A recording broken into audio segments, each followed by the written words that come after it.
마가복음 1장은 하나님의 아들 예수 그리스도의 복음의 시작이라는 이 선언으로 시작됩니다. 다른 복음서들과는 달리 예수님의 탄생 이야기가 없습니다. 촉보가 생략되어 있습니다. 곧바로 복음의 핵심으로 뛰어들고 있습니다. 이것은 우리에게 아주 중요한 메시지를 전해주고 있습니다. 진정한 새로운 시작은 복음으로부터 출발한다라는 것입니다. 예수님께서 시작하신 복음의 역사는 지금도 우리를 통해서 계속되고 있습니다. 우리 각자가 복음에 살아있는 증인이 되어서 이 세상에 하나님 나라의 복음을 전하는 자가 다 되시길 바랍니다.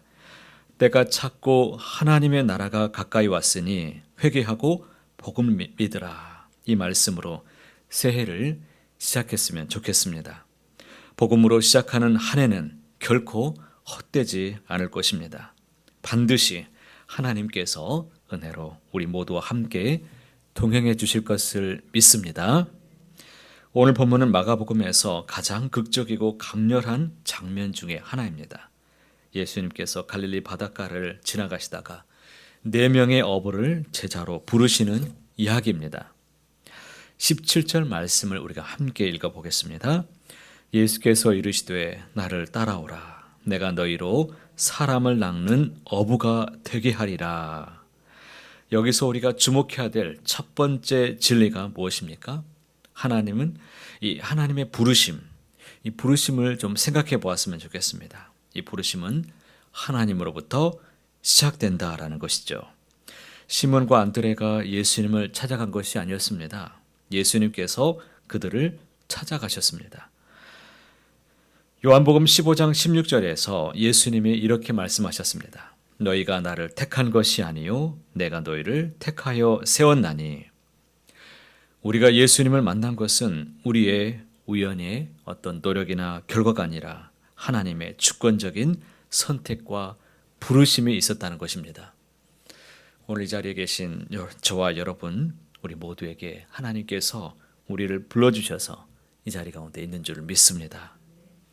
이것이 우리에게 주시는 메시지가 무엇일까요? 하나님은 우리의 자격이나 어떤 능력을 보시고 부르시는 것이 아닌 그분의 뜻과 계획을 따라서 우리를 부르시고 계신다라는 것이죠.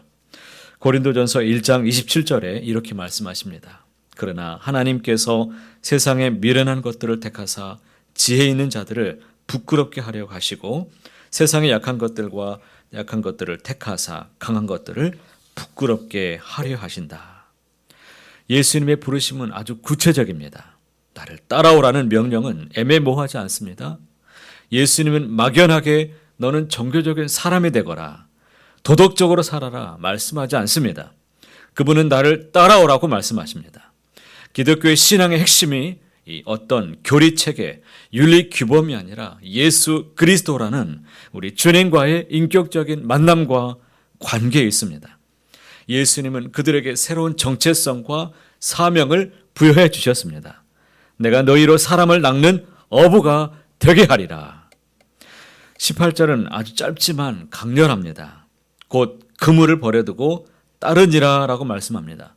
여기서 곧 이 유도스라는 헬라어 단어를 강조하고 있습니다. 마가복음에서 이 단어가 몇 번 사용된 줄 아십니까? 무려 42번이나 사용되었습니다. 그만큼 긴박함과 즉각성을 우리에게 강조하고 있습니다. 시몬과 안드레는 예수님을 부르심을 듣고서 주저하지 않습니다. 그들은 즉시 그물을 버려두고 예수님을 따랐다라고 말씀합니다. 이것이 얼마나 놀라운 순종입니까? 그물은 그들의 생계의 수단이었고 직업이었습니다. 그물을 버린다는 것은 자신의 안전과 미래를 포기하는 것을 의미했습니다. 그들은 계산하지 않았습니다. 예수님의 부르심이 모든 것보다 우선이 되었습니다. 오늘 우리에게 필요한 것이 바로 이 즉각적인 순종이 아닐까요? 우리 성령님께서 우리의 마음에 감동을 주실 때, 하나님의 말씀이 우리에게 도전할 때 우리는 즉시 순종해야 됩니다. 순종을 미루는 것은 결국에 불순종이죠. 예수님은 조금 더 나아가셔서 세베대의 아들 야고보와 형제 요한을 부르시는 장면도 있습니다. 야고보와 요한의 상황은 시몬과 안드레와는 약간 차이가 있습니다. 그들은 배에서 그물을 깁고 있었고 아버지 세베대와 함께 있었다라고 성경이 말하죠. 성경은 세베대가 품꾼들과 함께 있었다라고 말합니다. 이것이 무엇을 가르쳐 줍니까? 세베대의 가족이 어느 정도 규모 있는 어업을 하고 있었다는 것을 보여줍니다. 그들은 단순히 생계를 유지하는 수준을 넘어서 어느 정도 성공한 사업가였을 가능성이 아주 높습니다. 그런데 예수님께서 그들을 부르시자 그들은 곧 그의 아버지 세베대를 품꾼들과 함께 배에 버려두고 예수를 따라가니라 라고 말씀합니다. 이것은 더욱 큰 희생을 그들이 치렀다는 것을 성경이 보여주죠. 시몬과 안드레는 그물을 버렸지만 야고보와 요한은 그물뿐만 아니라 아버지까지 남겨두고 주님을 따랐습니다. 이것이 무엇을 의미할까요? 제자도는 때때로 가장 소중한 관계까지도 다시 조정해야 될 것을 우리에게 요구하고 있다는 것이죠. 이것은 가족을 사랑하지 말라는 그런 의미가 아닙니다. 오히려 예수님을 첫 번째로 우리가 사랑하게 된다면 우리 가족을 더 건강하게 사랑할 수 있다는 것을 우리에게 보여줍니다. 문제는 우선순위에 있다는 것입니다. 존 스토트는 이렇게 말했습니다. 예수님은 우리의 모든 관계 위에 계셔야 된다. 그분을 첫 번째로 사랑할 때 모든 다른 사랑이 제자리를 찾게 된다라고 말했습니다. 야고보와 요한이 아버지를 버려두고 떠난 것은 불효가 아닙니다. 우리의 동양 사상에 보면 이거 좀 이상한 것 아닌가라고 생각할 수 있는데 전혀 그렇지 않습니다. 그들은 하나님 나라의 부르심에 응답했습니다. 그리고 아주 재밌게도 마가복음 15장에 보면 예수님의 십자가 현장에 야고보와 요한의 어머니 살로메가 있었다는 것을 강조합니다. 결국에 온 가족이 예수님을 다 같이 따르게 되었다는 것입니다. 예수님은 지금도 우리의 일상 한가운데 찾아오십니다. 우리가 일하는 곳에, 우리가 사는 곳에, 우리가 고민하는 그 현장에 찾아오셔서 주님이 우리에게 말씀하시죠. 나를 따라오라. 나를 따라오라. 이 부르심에 우리는 어떻게 응답하시겠습니까? 첫째로 이렇게 응답했으면 좋겠습니다. 주님의 부르심을 우리가 인식하며 살아내시길 바랍니다. 때로 우리는 너무 바쁜 일상에 묻혀서 주님의 음성을 듣지 못할 때가 있습니다. 우리도 영적으로 깨어 있어서 주님께서 우리를 부르시는 그 음성을 우리가 날마다 들으며 반응하며 살아가게 되시기를 바랍니다. 두 번째로 즉각적으로 순종하시길 바랍니다. 혹시 미루는 일이 있거나 말씀에 내가 순종하지 못하는 것이 혹시 있지는 않는지를 또 살펴보시고 주님과 함께 믿음의 걸음을 오늘도 힘있게 걸어내시기를 바랍니다.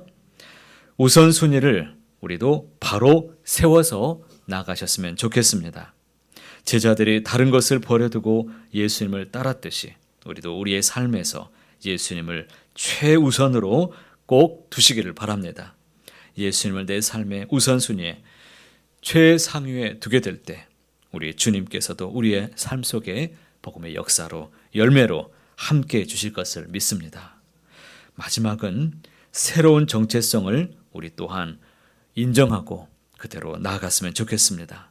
사람을 낚는 어부라라는 이 정체성을 우리 하나님이 우리 각자에게 주신 줄을 믿습니다.